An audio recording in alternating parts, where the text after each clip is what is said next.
बिस्मिल्लाहिर्रहमानिर्रहीम। अस्सलाम वालेकुम नाज़रीन, लाइव डॉक्टर शाहिद मसूद के साथ मैं हूं नाइला अली। नाज़रीन, आज वज़ीर आज़म की ज़ेर सदारत होने वाले वफाकी काबीना में यह फैसला किया गया है कि किसी सूरत लॉन्ग मार्च को इस्लामाबाद में दाखिल होने की इजाज़त नहीं दी जाएगी, जबकि साबिक़ वज़ीर आज़म इमरान खान साहब कहते हैं कि हर हाल में लाखों की तादाद में लोग इस्लामाबाद की जानिब आएंगे। इस समेत दिन भर जो अहम मौज़ूआत रहे उन पर बात करेंगे। हमारे साथ स्टूडियो में मौजूद हैं डॉक्टर शाहिद मसूद। अस्सलाम वालेकुम डॉक्टर साहब। वालेकुम जी, आपको सर, लॉन्ग मार्च की तैयारी में जहां साबिक़ वज़ीर आज़म इमरान खान साहब इस वक्त इंतहाई एक्टिव नज़र आ रहे हैं, वहीं हुकूमत की जानिब से भी एक सख्त हिकमत अमली अपनाने की तैयारी हो रही है और हुकूमत कह रही है कि किसी सूरत हम इस्लामाबाद में लोगों को दाखिल होने नहीं देंगे। मामलात किस तरफ जा रहे हैं और क्या ये कशीदगी की तरफ ये तमाम तर हालात जाते आपको दिखाई दे रहे हैं? देखें जी, कशीदगी और इंतहाई कशीदगी मुझे ऐसा लगता है जैसे 2014 से भी ज़्यादा कशीदगी, क्योंकि तब जो वज़ीर दाखिला चौधरी निसार साहब ने इजाज़त दे दी थी इस्लामाबाद में आने की, और बावजूद इसके कि मिनाज कुरान के कारकुनों के ऊपर गोलियां चली थीं और फिर रस्ते में भी तशद्दुद के वाक़यात पेश आए थे। लेकिन बहरहाल जो आप कहना चाहिए कि मार्च से पहले इतनी कशीदगी नहीं थी जितनी इस वक्त है, और इंतहाओं को है कशीदगी।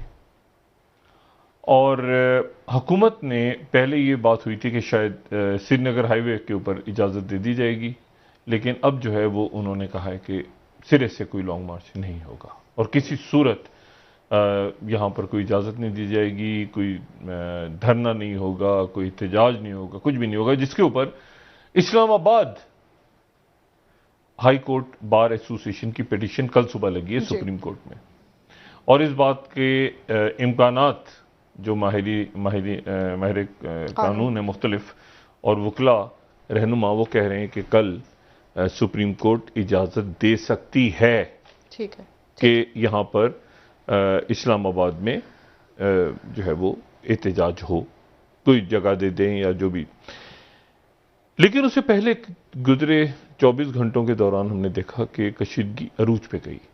एक शहादत हो गई एक पुलिस एहलकार की, अल्लाह ताला उनके दर्जात बुलंद फरमाए, और उसके साथ ही सैकड़ों की तादाद में घरों पे छापे पड़े, तहरीक इंसाफ के कारकुनों के, रहनुमाओं के गिरफ्तारियां। जो दिल बहुत ज़्यादा अफसुर्दा हुआ देख के वो जस्टिस नासरा इकबाल साहिबा, जो कि जस्टिस जावेद इकबाल साहब, उनसे एक ताल्लुक़ रहा मेरा ज़ाती भी हमेशा, इंतहाई बहुत बहुत बड़ी शख्सियत वो ख़ुद भी और उनके शौहर भी, और ज़ाहिर है कि अल्लामा इकबाल जिनके साहबजादे, और ये सुप्रीम कोर्ट की जज भी बनी, ये लाहौर हाई कोर्ट की जो है वो जज भी रहीं, और इंतहाई नफीस खातून, इंतहाई हार्वर्ड से इन्होंने लॉ ग्रेजुएशन की हुई है। तो वो जब इस तरह से नज़र आई तो, और फिर यास्मीन राशिद साहिबा जो हैं, जो कि कीमोथेरेपी कैंसर पे, वो भी हमें नज़र आई। ये जो मामलात हैं, अच्छा ये माजी में जब होता रहा है, माजी ये करीब में मुस्लिम लीग नून या पाकिस्तान पीपल्स पार्टी के लोगों के साथ, तो उस वक्त भी एक दुख और अफसोस का इजहार हमने किया जब कुलसुम नवाज साहिबा, अल्लाह ताला उनके दर्जात बुलंद करें, उनके साथ ये मामलात हो रहे थे। तो हमने कम से कम अपने फोरम पे ये डिस्कस किया था कि ये बहुत गलत हो रहा है, ऐसा नहीं होना चाहिए, या मरीम नवाज साहिबा के साथ। लेकिन बात यह है कि इस वक्त जो है वो आप समझें कि बिल्कुल मारो या मर जाओ वाली बात। और इसी दौरान कल ख्वाजा आसिफ साहब ने रात को शाहजेब खानजादा साहब के प्रोग्राम में जब वो आए तो उन्होंने एक अजब बात की, और वो बात अगर मेरे पास क्लिप है हमारे पास तो हम उसको प्ले करें। मैंने एक बात की थी 1 या 2 रोज पहले, अगर क्लिप हो तो हम प्ले कर दें, वरना हम उसको छोड़ दें। जी, अगर क्लिप हमारे पास रेडी है तो। मैंने 1 या 2 रोज पहले एक बात की थी इस प्रोग्राम में, और कल ख्वाजा आसिफ साहब ने कहा, ख्वाजा आसिफ साहब का कहना यह था कि हमारी बातचीत चल रही थी कि हम कोई डेट अनाउंस कर दें, 24, 25 या 26। वो प्ले कर देते हैं, वो क्लिप जरा मुझे सुनाएंगे प्लीज। फिर उसके बाद ख्वाजा आसिफ साहब का खबर मेरे पास क्या है कि जो गुजरा कल हो गया, जो कल गुजर गया, यानी आने वाला कल नहीं, अभी खबर है और मैं अपनी खबर पे बिल्कुल पक्का खड़ा रहूंगा। जो कल गुजर गया, उस दिन नवाज शरीफ साहब का कहना यह था कि असेंबली तोड़ दी जाए। कल के दिन, गुजरे कल या परसों में असेंबलियों ने टूट जाना था।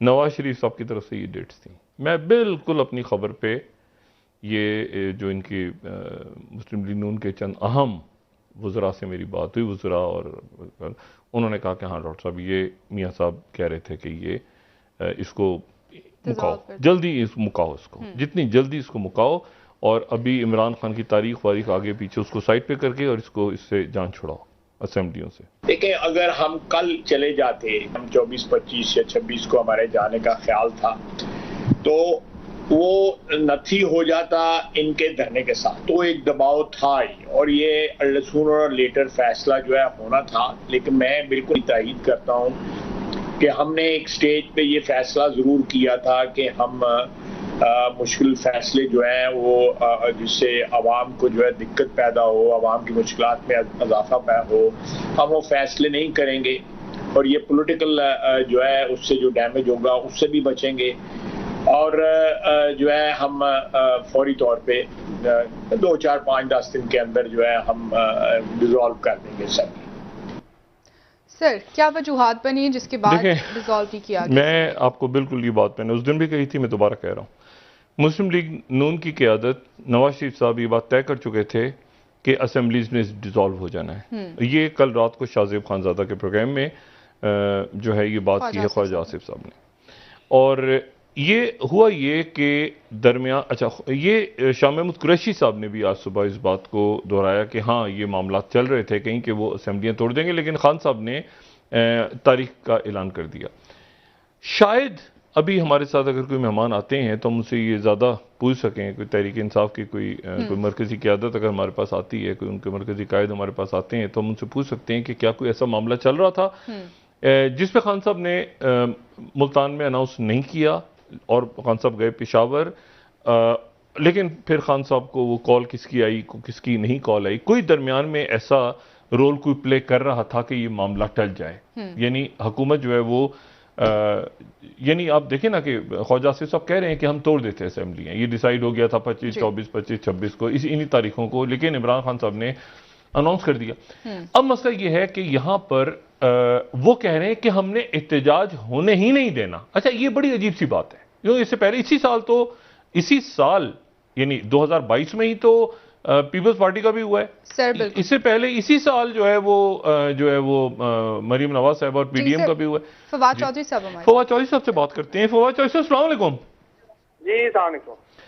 फवाद चौधरी साहब, पहले तो ये बताएं, कल आप जेलम से आ रहे हैं, पंजाब से आ रहे हैं, क्या है, और दाखिल होंगे हर सूरत, क्योंकि हुकूमत तो कह रही है हम दाखिल नहीं होने देंगे? नहीं, हर सूरत दाखिल होंगे जी इंशाअल्लाह ताला। कल मैं जेलम पहुंचूंगा इंशाल्लाह, और जेलम से मतलब मैं वापस आ रहा हूँ। अभी भी जो है, क्योंकि रात से ये लगे हुए थे गिरफ्तारियों वारियों के चक्कर में, तो हमें था कि अभी गिरफ्तार ना हो, तो सुबह इंशाल्लाह 11 बजे हम जेलम से निकलेंगे, और इंशाल्लाह 2:30-3 बजे तक हम इस्लामाबाद होंगे, क्योंकि 2 बजे हमने श्रीनगर हाईवे का हमारा टारगेट है, 2 और 3 के दरमियान इंशाल्लाह हम पहुंच जाएंगे। अच्छा, यानी श्रीनगर हाईवे से फिर आपने इस्लामाबाद में दाखिल होना है? अभी पहला पड़ाव तो श्रीनगर हाईवे में, फिर देखते हैं आगे जिस तरह से खान साहब गाइडेंस वहां पे देते हैं। अच्छा, लेकिन ये तो कह रहे हैं कि वहां पर भी नहीं, बल्कि हम अटक पुल पे ही शायद रोकेंगे, या आपको भी रास्ते में गिरफ्तार करेंगे, रोकेंगे। तो ऐसी सूरत हाल में अगर रोकने की कोशिश होती है, खान साहब ने तो कहा कि मेरे जो जवान है वो हटा दें, सारे रुकावटें हटा दें, आप लोगों का क्या मौकफ होगा पंजाब में? क्योंकि कल पंजाब में बड़ी कशीदगी रही तमाम रात। एक कशीदगी तो बड़ी रही, इन्होंने तकरीबन, आप देखिए, तकरीबन 1600-1700 रेड्स किए, अबाउट 700 लोग जो हैं वो अब तक अरेस्ट किए हैं, फिर तंग किया फैमिलीज को, बच्चों को। कम से कम 5 इंसिडेंट्स हैं जहां 10 साल से कम उम्र के बच्चे जो हैं उनको अरेस्ट कर लिया गया। फिर आपने वो वीडियोस देखी हैं जहां छोटी बच्ची को जो है वो पुलिस वालों ने तशद्दुद का निशाना बनाया। खवातीन को तो इन्होंने बिल्कुल ही मतलब आप उसको क्या कहिए कि इतनी कंटेम्पचुअस बिहेवियर, और फिर बड़ी फैमिलीज के हमाद अजहर की जो घर पे जिस तरह से दाखिल हुए, आपको मालूम है वो लाहौर की is probably one of the most prominent families में से हैं। उनकी जो वालदा जो हैं उनको चार दीवारी पामाल की गई। फिर जिस तरीके से नासरा जावेद इकबाल जो फॉर्मर जज हैं हाई कोर्ट की, उनके घर में जो है वो धावा बोला गया, और हमारी एमपीएस को अरेस्ट किया गया। एक एमपी हमारी जो है वो 75 साल की हैं, कैंसर पेशेंट हैं, डॉक्टर यास्मीन राशिद के साथ आपने देखा इन्होंने क्या कि इन्होंने तो कोई हादी जो है वो अगर फर्ज करें, मेरा नुक्ता नजर ये है कि ऑलरेडी पहले ही एक तरह से हमें नजर आता है हुकूमत के जो बयानात आ रहे हैं, मतलब राना सनाउल्लाह साहब हैं वो बात कह रहे हैं, वो कह रहे हैं, मरीम नवाज साहबा का कहना है कि आप फितना है, आप एक फितना है जिसे कुचलना लाजिम है। अच्छा, आपकी तरफ से ये बात हो रही है कि जिहाद है। अब मुझे ये बताएं कि इस पूरी सूरत हाल में यानी जो बयानात और जो सूरत हाल है वो तो अपने अरूज पे है कशीदगी। अब इस पूरे कशीदा माहौल में अगर खुदा न खास्ता झड़पें होती हैं तो उसकी जिम्मेदारी किस पे जाती है? क्योंकि आज हुकूमत की तरफ से हमजा शहबाज साहब ने और मरीम नवाज साहबा ने उन्होंने कहा कि ये जो गोली लगी है इसकी जिम्मेदार आप हैं। तो यानी कैसे कशीदगी अगर बढ़ जाती है खुदा न खास्ता और झड़पें होती हैं तो किस तरफ जाएगा मामला? देखिए, मुझे नहीं पता मरियम नवाज वगैरह के घर में क्या कॉन्सेप्ट है चार दीवारी का, लेकिन सच्ची बात यह है कि अगर कोई मेरे घर में इस तरह से दाखिल होगा रात को, और उसके बाद जो है वो इस तरह से नामालूम लोग जो हैं वो बेडरूम्स में जाने की कोशिश करेंगे सिविलियन कपड़ों में और बगैर वारंट के, तो किसी भी इज्जतदार आदमी का रिएक्शन तो वही होगा जो मेजर साहब ने किया है। अब ये है कि ये जो इन लोगों को जो सियासी तौर के ऊपर इस्तेमाल किया गया है, वो मैं समझता हूँ कि ये तो जो इनकी फैमिली है, शरीफ फैमिली, इसके ऊपर एक और केस का इजाफा हो गया है। और जिस तरीके से इन्होंने पुलिस को इस्तेमाल किया अपने सियासी मकासद के लिए, और इसका पर्चा तो सीधा सीधा हमजा और राना सनाउल्लाह के ऊपर होगा, और इसका भी इंशाल्लाह ट्रायल होगा जब हम हुकूमत में आते हैं।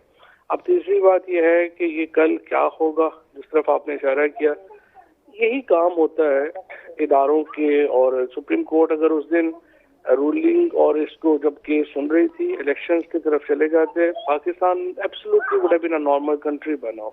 हाफ वे थ्रू होते हैं हम इलेक्शंस के। इदारों की गलतियां ही हैं जो पाकिस्तान को इस नहज पे लेके आई हैं, और अब आगे क्या होगा ये भी इदारों के रवैये पे डिपेंड करता है। अच्छा, लेकिन वो जो वाकया आपने बताया कि जी घर में किसी के भी दाखिल हो, जाहिर है आदमी रिएक्ट करेगा, लेकिन एक पुलिस वाले की शहादत हो गई और उनकी हुकूमत की तरफ से कहा जा रहा है कि जी मजम्मत ही नहीं की गई आपकी तरफ से, कि वो भी एक वाकया ऐसा हुआ है, एक जवान जो है वो शहीद हुआ है, उसने जाहिर ऑर्डर फॉलो करा था वो भी अपने ऊपर से। इमरान खान ने तो मजम्मत की है जो उसके सियासी इस्तेमाल की। जब आप पुलिस को इस तरह से एक सियासी इस्तेमाल करेंगे तो उसके जो रिएक्शन है उसमें जाहिर है कि वो मामला जो है वो खराब होंगे। और ये जो कुछ हुआ है इसके नतीजे में इसकी जो जिम्मेदारी है वो स्क्वेयरली PMLN के ऊपर है, और मैं ये समझता हूँ कि इसके नतीजे में और ज्यादा जो तलखियां हैं वो बढ़ेंगी। अच्छा, ये मुझे बताइएगा, आज एक और बात जो मरीम नवाज साहबा ने कही है, उन्होंने कहा कि आपका झगड़ा एस्टेब्लिशमेंट से है, और इमरान खान साहब ने भी कहा जो न्यूट्रल हैं वो अब अपने मतलब वो न्यूट्रल ना रहें, अब अपना एक फैसला करें कि उन्होंने किस तरफ जाना है। और मरीम नवाज साहबा ने कहा कि आपकी लड़ाई एस्टेब्लिशमेंट के साथ है। आप क्या तबसरा करेंगे फवाद चौधरी साहब?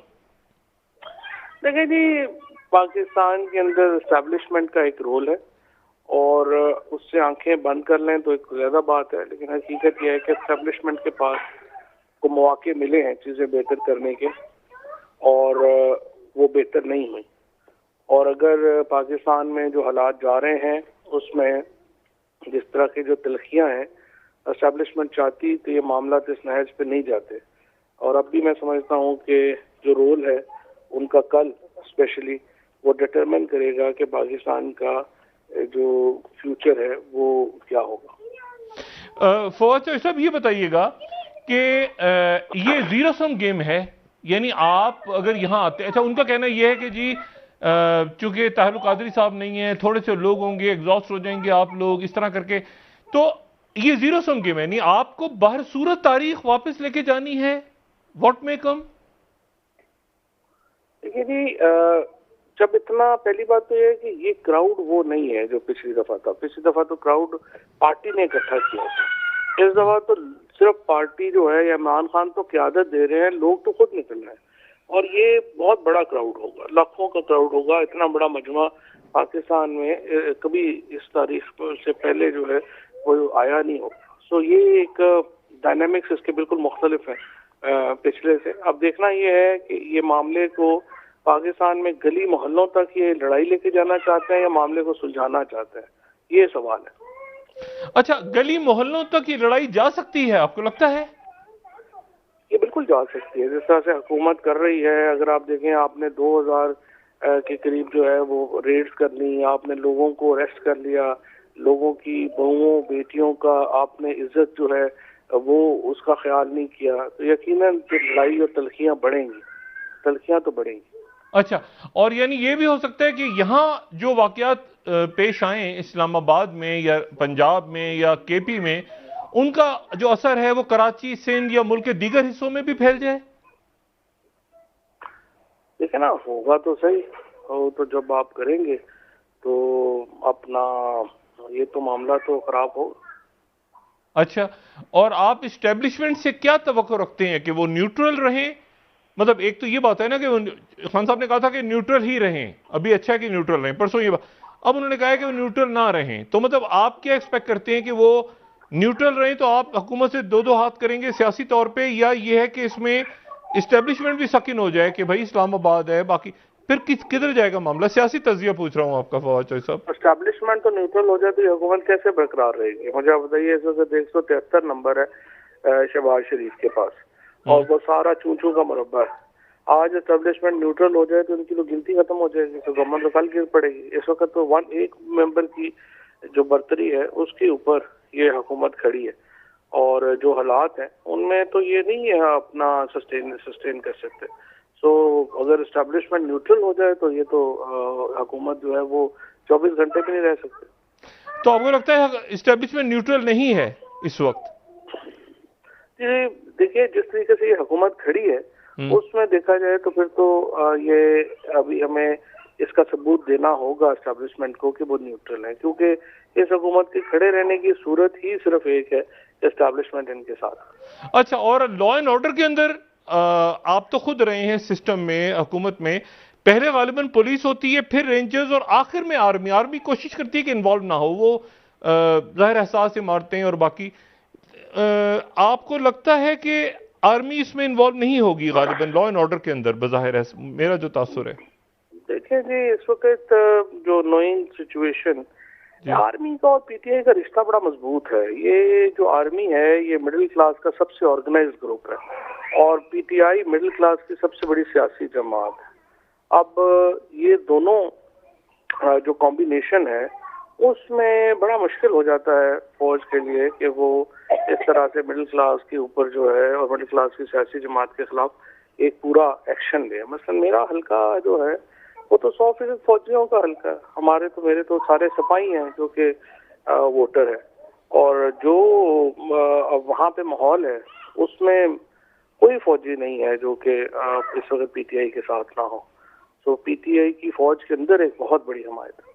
फवाद चौधरी साहब, आखिरी सवाल आपसे, अल्लाह ना करे, क्या आपकी क़यादत को जान का खतरा है? जान का खतरा तो है। इमरान खान के ऊपर जो है वो काफी सीरियस थ्रेट्स जो हैं वो जनरेट हुए हैं, और जान का खतरा तो है। अल्लाह खैर करेगा। फवाद चौधरी साहब, अल्लाह ताला खैरी से रखे सबको। बहुत शुक्रिया आपका। अच्छा, अब फवाद चौधरी साहब ने जो बात की है, 3-4 बातें यहाँ पे बड़ी इंपॉर्टेंट। पहली बात तो ये है कि कशीदगी अरूज पे है। दूसरी बात उन्होंने ये कही, और जो गली कुचवे में ये फैल जाएगा मामला, और ये मेरी मालूमात हैं, ठीक है, मैं मालूमात की बुनियाद पे कह रहा हूँ कि अगर कोई वाकया पेश आता है, इमरान खान साहब को जान का खतरा है, इसमें कोई शक नहीं। और इमरान खान साहब ये बात जानते हैं, इमरान खान साहब को इस बात का इल्म है काफ़ी अरसे पहले से। मैं आपके साथ ये बात आज शेयर करता हूँ कि इमरान खान साहब को सियासत में जब वो आए हैं तो एक रूहानी शख्सियत, उनकी अहलिया भी रूहानी है जो बुशरा बीवी हैं, लेकिन मैं किसी और एक रूहानी शख्सियत ने कई साल पहले इमरान खान साहब को ये बताया था कि आप वज़ीर आज़म बनेंगे और फिर उसके बाद आपकी जान चली जाएगी।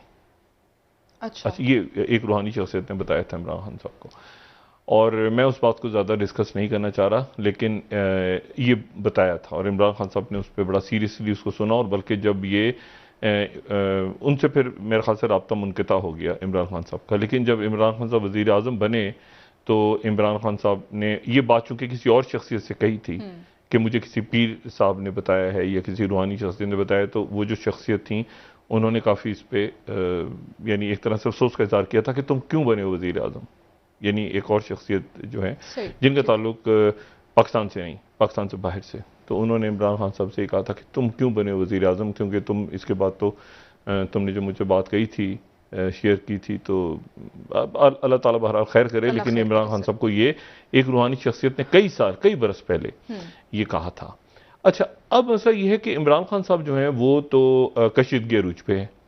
हुकूमत ने भी एक ऐसा स्टांस लिया है जो मेरी समझ से बाहर है। आज राना सनाउल्लाह साहब के साथ ज़ाहिर है इत्तेहादी हुकूमत के बाकी वज़रा भी बैठे हुए थे, उन सब ने भी एक एक जुमला कहा उसमें, ताकि एक कलेक्टिव जिम्मेदारी का एहसास जाए कि सारे ही, मतलब ये सिर्फ मुस्लिम लीग नून, हाँ मतलब आपको साथ कायरा साहब भी नजर आए, शाहज़ैन बुख्ती भी थे, बाकी शख्सियात भी थी, JUIF के रहनुमा भी थे, लेकिन अल्टीमेटली जो हैंडलिंग है वो राना सनाउल्लाह साहब के पास है। और पंजाब में ज़ाहिर है हमजा शहबाज साहब हैं, लेकिन उनकी हुकूमत का भी लेकिन बहरहाल ज़ाहिर है कि वो फैसले कर रहे हैं वहाँ पे, और उनकी पुलिस बात सुन रही है, जिसके नतीजे में ये तलखी सारी नजर आई। मेरा जो इसमें कंसर्न है वो ये है कि इसमें खुरेजी की तरफ मामला ना चला जाए इसमें मुज़ाकरात कौन करवाएगा, दरमियान में कौन आएगा, क्योंकि हमेशा कोई ना कोई शख्सियात या कोई अदारा देखें ना, अब सुप्रीम कोर्ट कैसे बिठाएगी, सुप्रीम कोर्ट कैसे कहेगी सबसे कि आप आ जाएं और आपस में आप नहीं, ऐसा तो मुमकिन नहीं है। इस्टेब्लिशमेंट जो है वो एक तरफ है, और मतलब दोनों इस्टेब्लिशमेंट को एक फ्री बना के ये कह रहे हैं इस्टेब्लिशमेंट उनके साथ है, वो कह रहे हैं, मरीम नवाज साहब ने कुछ दिन पहले कहा था कि ये अभी तक लाडले हैं, देखें ना, मतलब एक अजीब सी पोजीशन। चौधरी साहब कह रहे हैं कि देखिए मुल्क है ना पाकिस्तान, वो जाहिर वो कह रहे हैं कि भाई उधर से एक दो वोट जो है वो, और शेख रशीद बाबा कह चुके हैं MK में बैठी है, को पता है बाप का बाप, दोबारा छोड़े। मेरा सिर्फ इशू ये सारा करना कि ये IMF के मुज़ाकरातों ने रियासत के मसाइल ज्यादा गंभीर हैं।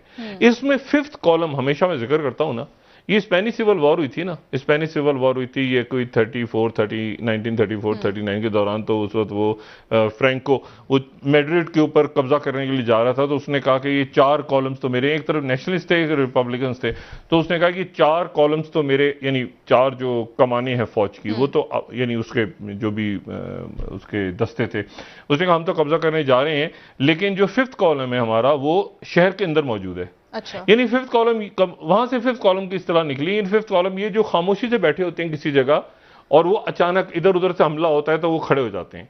अब उस वक्त उन्होंने अब जो 5th कॉलम का लफ्ज़ इस्तेमाल हुआ स्पेनिश सिविल वॉर में, वो इस्तेमाल हुआ कि मेरे हामी मौजूद हैं, यानी मैं आगे लड़ रहा हूं फौजियों के साथ, लेकिन मेरे हामी शहर में मौजूद हैं। लेकिन बाद में ये जो इस्तेलाह है ये इस्तेमाल होने लगी पॉलिटिकल साइंस में गद्दारों के तौर पे या स्लीपर सेल्स के तौर पे, कि जो ऐसे लोग जो खामोशी से बैठे हों और अचानक किसी खास मौके पे खड़े हो जाएं। तो उसने जो फ्रैंको ने बात की थी वो किसी और अंदाज में की थी। उसने कहा था कि मेरे हामी मौजूद हैं जो खामोश बैठे हैं लेकिन खड़े हो जाएंगे अचानक मौके पे। लेकिन 9/11 के बाद ये हुआ कि वो जनाब वहां पर अमेरिका में शुरू हो गया कि जी हाँ 5th कॉलम्स कहीं मौजूद हैं, मुसलमानों पे क्रैकडाउन शुरू हो गया। अभी हालिया दिनों में जब ये पुतिन का और हुआ यूक्रेन वाला मामला, तो उन्होंने कहा जी यूरोप के अंदर 5th कॉलमिस्ट मौजूद हैं, ऐसे लोग जो रशिया के बहुत सपोर्टर्स हैं उनको तलाश किया जाए वगैरह। तो 5th कॉलम वो है जिसको हम एक तरह स्लीपर सेल्स कह सकते हैं कि अचानक दरमियान में कोई 3rd फोर्सेज एक्टिव हो गई, कोई दूसरे लोग एक्टिव हो गए, उन्होंने कोई हंगामा रही शुरू कर दी। और ये जो है आज मरीम नवाज साहब ने एक और बात की कि ये अपने साथ असला लेकर आ रहे हैं लोग बहुत सारे। अच्छा, ये इंटेलिजेंस रिपोर्ट्स हैं, ये इंटेलिजेंस रिपोर्ट जो हैं ये मरीम नवाज साहब ने बात तो की, लेकिन हमें नहीं पता कि कौन सी इंटेलिजेंस रिपोर्ट्स हैं जो उनके पास हैं। लेकिन KP से उन्होंने कहा कि लोग असला लेके आ रहे हैं बड़ी तादाद में और वो यहाँ पे खाना जंगी करेंगे और इंतशार फैलाएंगे और उनको रोका जाएगा। अब अगर ये बात दुरुस्त मानी जाए, मरीम नवाज साहब ने जो बात की है कि वो अपने साथ असलहा लेकर आ रहे हैं, तो फिर इसका मतलब है कि पुलिस उनको रोकेगी तो यहां पे तो फिर खून खराबा हो जाएगा। तो ये मेरा सबसे बड़ा कंसर्न है। ये मेरा जो सबसे बड़ा कंसर्न है वो ये है क्योंकि देखें पुलिस के भी हमारे ही नौजवान अपने लोग हैं, उनकी ड्यूटियां, वो बेचारे हमेशा बुराई सारी उनके ऊपर आ जाती है, उनके ऑफिसर्स पे आ जाती है।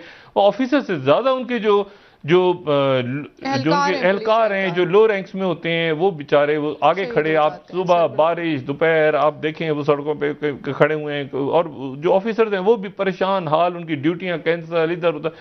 अब मसला ये है कि उनको देख के जो हमेशा जो भी मजमा होता है, जो भी मजमा, वो उनको देख के समझता है कि ये हमारे दुश्मन है। हालांकि जो भी उनके सियासी मुखालिफिन है वो ऊपर बैठे हैं।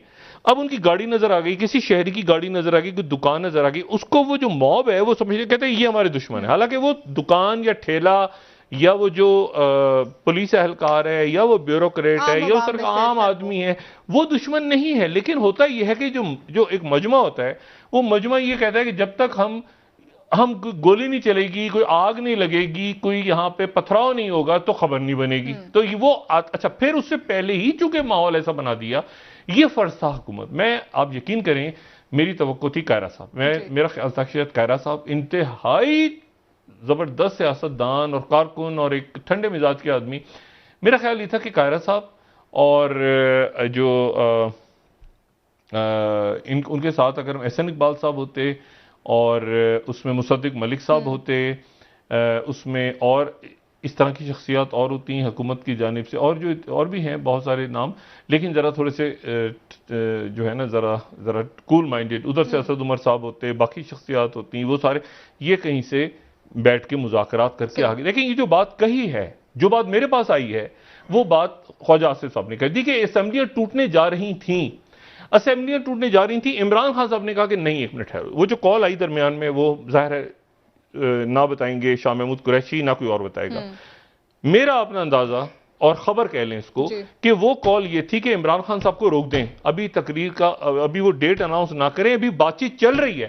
अच्छा, वो दरमियान में ये हुआ कि कुछ शख्सियात ने ये कहा नवाज शरीफ साहब को, नवाज शरीफ साहब का जहन बना हुआ था, जो ख्वाजा आसिफ कह रहे हैं दुरुस्त कह रहे हैं कि असेंबली तोड़ने जा रहे थे। कुछ शख्सियात ने कहा कि जी हम हुकूमत में आए हुए हैं, मजे से बैठे हैं, क्या जरूरत है जाने की, ये वो खास तौर पर। और उसमें मुस्लिम लीग नून से ज्यादा उनके इत्तेहादी, ठीक है, उन्होंने मशवरे से क्या जरूरत है जाने की, देखते हैं लड़ते हैं और ये बार बार थोड़ी मौका मिल रहा है वगैरह वगैरह करके बात हुई। और उसमें ये हुआ कि वो डिले हो, टाइम डिले हुआ। इमरान खान साहब ने कहा कि छोड़ दो, ये छोड़ो, ये फोन ही ना उठाओ। तो दरमियान में जो भी शख्सियात थी या शख्सियत थी जो ये मामलात को हल करवाने जा रहे थे, और खुद नवाज शरीफ साहब, देखिए IMF का प्रोग्राम स्टेल पे चला गया, IMF का प्रोग्राम स्टेल पे चला गया है, वो हम सख्त फैसले नहीं कर पा रहे, वो सख्त फैसले जो हमने करने थे वो हम नहीं कर पा रहे। और यहां पर आज ही सुबह जो है वो अमेरिकन एम्बेसडर दीदाउद शेरा, बड़ी अच्छी बात है, अमेरिका के साथ हमारे ताल्लुकात बड़े ज़बरदस्त हैं, उनके एम्बेसडर पहुंचे और पहुंचते ही उनको ये हालात एक देखने पड़ गए जिसके अंदर बिल्कुल इस्लामाबाद बंद पड़ा है और जनाब समझ नहीं आ रहा कि यहाँ पे क्या मार्का आ रही होने वाली है कल। और ये बाहर सूरत अंदर दाखिल होंगे। जो बात इन्होंने, देखें ये जो बात कर रहे हैं ना, जो मेरी इतला है वो ये है कि इस्लामाबाद, ये श्रीनगर हाईवे तक पहुंच के फिर इस्लामाबाद दाखिल होंगे।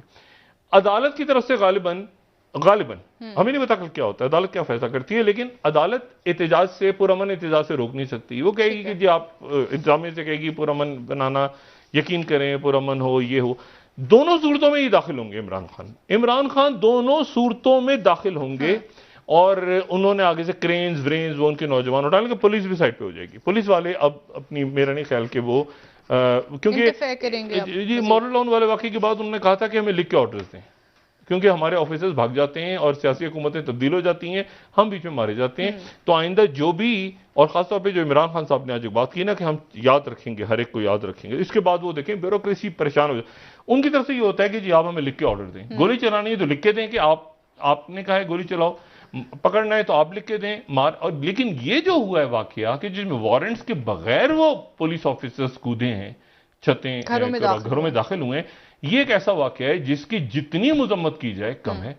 क्योंकि ये तो एक अजीब सी अनार्की है ना, क्या लोगों के घरों में दाखिल हो गए, क्या उठा के ले गए बच्चे को, किसी को अगले दिन वो पता ही नहीं किसका हुक्म था, क्या था, मतलब हमजा शहबाज साहब ने खुद कहा, उनका वजीर कानून था। तो ये नहीं होना चाहिए। और हुकूमत कुछ भी हो, यहां ये बात छोड़ दें आप कि इमरान खान साहब का मौकफ सही है, हुकूमत का मौकफ सही नहीं।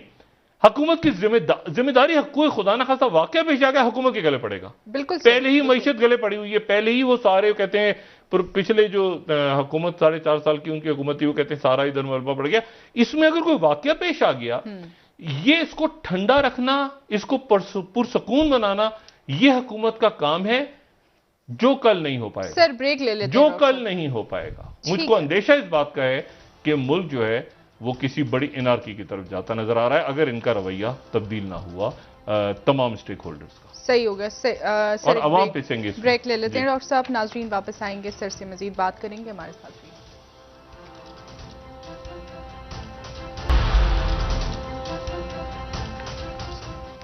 वेलकम बैक नाजरीन। जी डॉक्टर साहब, मरियम नवाज साहिबा की जानिब से भी आज कहा है कि मैंने वजीर आजम और वजीर दाखिला को कहा है कि इमरान खान साहब को आने दें और गिरफ्तार ना करें, लेकिन हम देख रहे हैं कि इस वक्त हुकूमत में मुख्तलिफ किस्म की आरा मौजूद है। कुछ शख्सियात कह रही हैं कि इमरान खान साहब को ना आने दिया जाए और कुछ शख्सियात कह रही हैं कि आने दिया जाए। मामला कहाँ जाके आप समझते हैं कि थमेंगे? मैं आता हूँ ये लॉन्ग मार्च की, क्योंकि बड़े फैसला कुन लम्हात हैं पाकिस्तान की सियासत में, और मैं सिर्फ आपको ये बताऊं कि उसको चंद बातें मैं क्वाड के हवाले से ज़रूर करूं कि क्वाड का जो इजलास हुआ जापान, वो एक अजब इजलास हुआ। वो जो टोक्यो में इजलास हुआ, एक अजब इजलास हुआ। यानी प्रेसिडेंट बाइडेन वहाँ गए, ऑस्ट्रेलिया के जो नए प्राइम मिनिस्टर हैं वो वहाँ पे आए, जापानीज़ प्राइम मिनिस्टर वहाँ पे मौजूद थे, और साथ उनके मौजूद थे प्राइम मिनिस्टर मोदी। अब वहां पर एक अजब मामला यह हुआ कि जब ये मीटिंग हो रही थी, इजलास हुआ, तो इजलास के दौरान यूक्रेन जंग शुरू होने के बाद पहली दफा चाइना और रशिया दोनों के जो जंगी लड़ाका तैयारे हैं, वो उन्होंने उस खित्ते में अपनी मशकें शुरू कर दी। अच्छा, ठीक है। अच्छा, और मैं यहाँ पर इसमें यानी ये बड़ी हैरानकुन बात है कि दोनों मुल्कों ने अपनी, और फिर उसके बाद वहाँ पर यानी एक अजीब सी टेंशन फैली कि जो हैं वो बाइडेन भी मौजूद हैं, मोदी भी मौजूद हैं, कशीदा भी मौजूद हैं, जापान के, ऑस्ट्रेलिया के, और अचानक जो है वो रशिया और चाइना दोनों ने वहाँ पे परवाजें शुरू कर दी। और मैं यहाँ पे मैं कोट कर रहा हूँ राइटर्स को कि जापान स्क्रम्बल्स जेट्स, जापान ने फौरी तौर पे अपने लड़ाका तैयारों को, यानी अब वहाँ इजलास हो रहा है क्वाड का, और जापान की जो फजाइया है वो अपने लड़ाका तैयारों को तैयार कर रही है कि कहीं चाइना और रशिया जो है वो अटैक ना कर दें।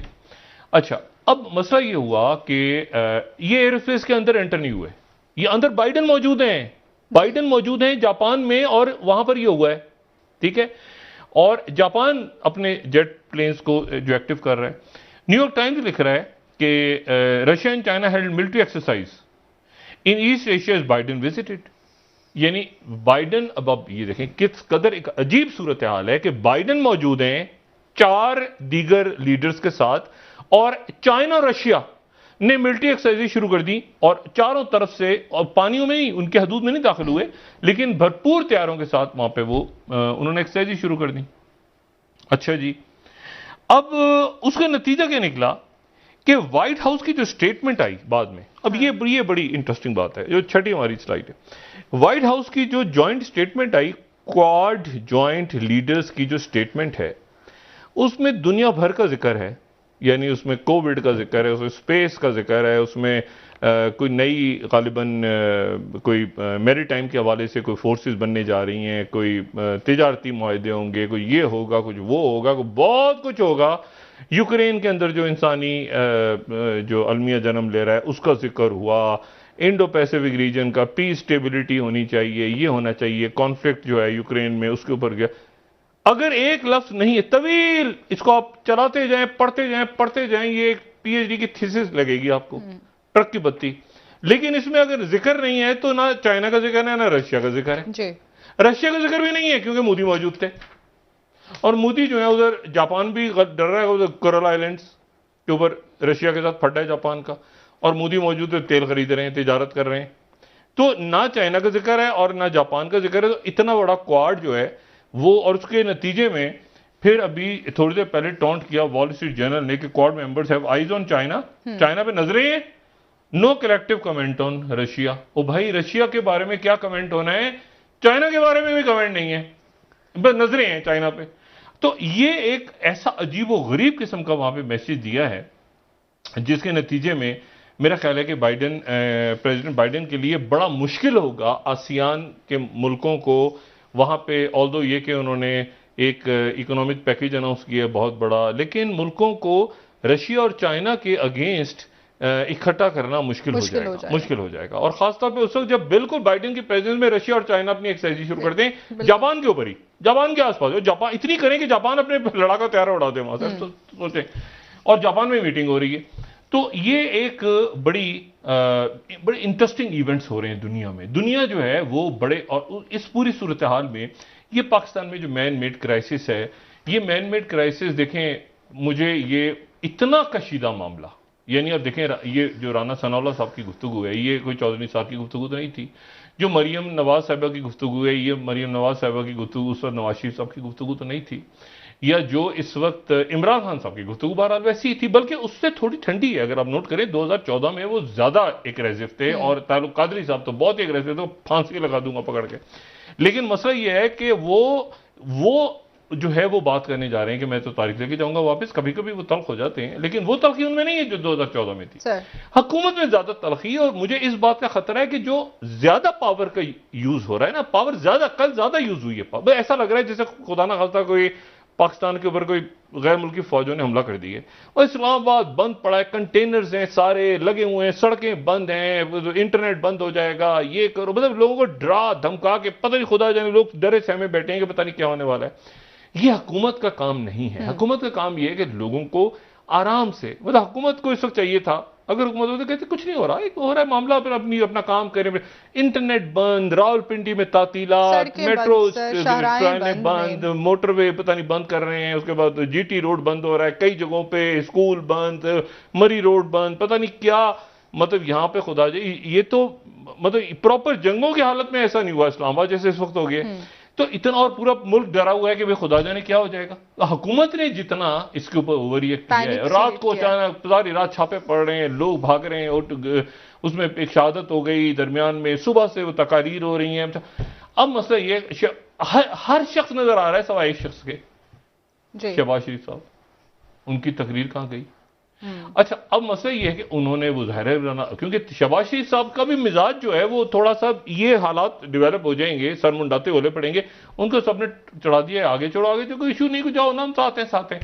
आप यकीन करें, अगर किसी वक्त ये मामला खराब हो गया, हाथ से निकला, सबसे पहले एक इत्तेहादी अलग होगा, फिर दूसरा अलग होगा, फिर तीसरा अलग होगा। हालात देखेंगे ना क्या हुआ, जो मसला ज्यादा खराब हो गया तो वो पीछे हट जाएंगे।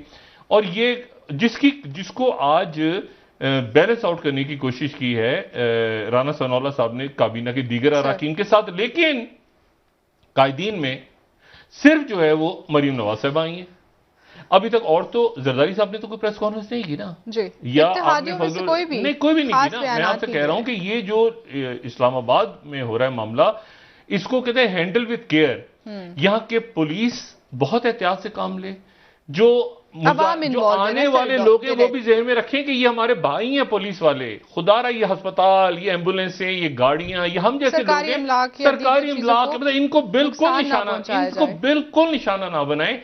और उसकी वजह से यहां पर कोई ऐसी सूरत, कोई एक इंसानी जान, देखिए किसी एक की जान गई तो सारी इंसानियत की जान, ये बात। अब वो गलत किसके ऊपर डालेंगे, ये डालेंगे, लेकिन ये बहुत बड़ा एक सदमा है कि पुलिस जो है, पुलिस एहलकार, उसकी शहादत हो गई। अब अच्छी हुई गलत हुई कि 100 अच्छी हुई तो खैर सवाल ही पैदा नहीं होता कोई कहे, लेकिन बात ये सारी कि ये नहीं होना चाहिए कल, जिसका मुझे अंदेशा है कि होगा। क्योंकि मैं जितने लोगों से बात कर रहा हूं, वो लोग कुछ तो, अक्सरियत तो ऐसी है जो दुआ कर रही है कि खैरियत से मामला हटे, कि ये दोनों तो कह, कुछ कह रही है कि कुचल दो, फितने को कुचल दो, एक दफा फितना कुचलना होगा। वो कह रहे हैं जिहाद है, उसको सियासत में समझना, ये जिहाद है, इंपोर्टेड हुकूमत को फेंकना उठा के। वो कह रहे फितना है, इस फितने को कुचल दो। और उसके बारे में भी वो जब फितने का लफ्ज इस्तेमाल होता है तो फिर वो मजहब की तरफ आ जाता है, फितने को कुचल दो, इमरानी फितना, इस तरह के लफ्ज, उसके इतनी ज्यादा कशीदगी है। और इमरान खान साहब का कहना है कि मैं हर हाल में इस्लामाबाद दाखिल हूं, जीरो सम गेम है। जीरो सम गेम में यह कि कोई जीतता या कोई हारता नहीं, एक मुकम्मल जीतता है, दूसरा मुकम्मल हारता है, यानी विन विन। और तो वो तारीख इमरान खान साहब ने लेनी है। अगर तारीख लिए बगैर इलेक्शंस की और हुकूमत गिराए, हुकूमत जो है वो धरनों के नतीजे में कभी नहीं गिरी, माजी में तो ऐसा नहीं हुआ। लेकिन यहां पे इशारा आ चुका है कि जी, इशारा क्या है कि जी इस्टेब्लिशमेंट अगर न्यूट्रल हो जाए तो हुकूमत गिर जाएगी। ये देखें ना, उन्होंने एक अनोखी लॉक लगाया हुआ है, इमरान खान साहब ने भी लगाया हुआ है अनोखी लॉक, इन्होंने भी लगाया हुआ है, और शेख रशीद भी बार बार कह रहे हैं।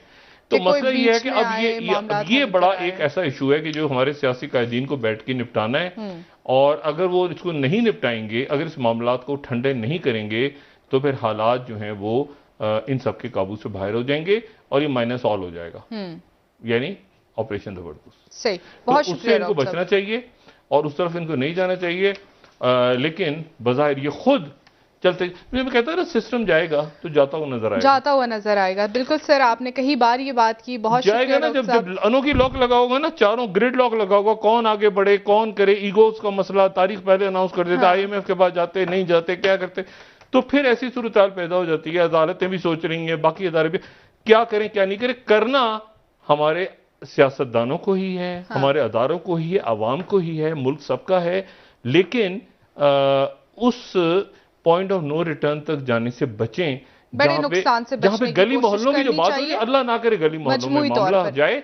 बहुत शुक्रिया डॉक्टर साहब, बहुत शुक्रिया। नाज़रीन, प्रोग्राम का वक्त खत्म हुआ, कल इंशाअल्लाह दोबारा आपसे मुलाकात होगी। मुझे नाइला अली को इजाजत दीजिए। अल्लाह हाफ़िज़ जी डॉक्टर साहब। अपना दोस्तों, रिश्तेदारों, गुर्दों, नवाह के लोगों का सब ख्याल रखिएगा। अल्लाह हाफ़िज़।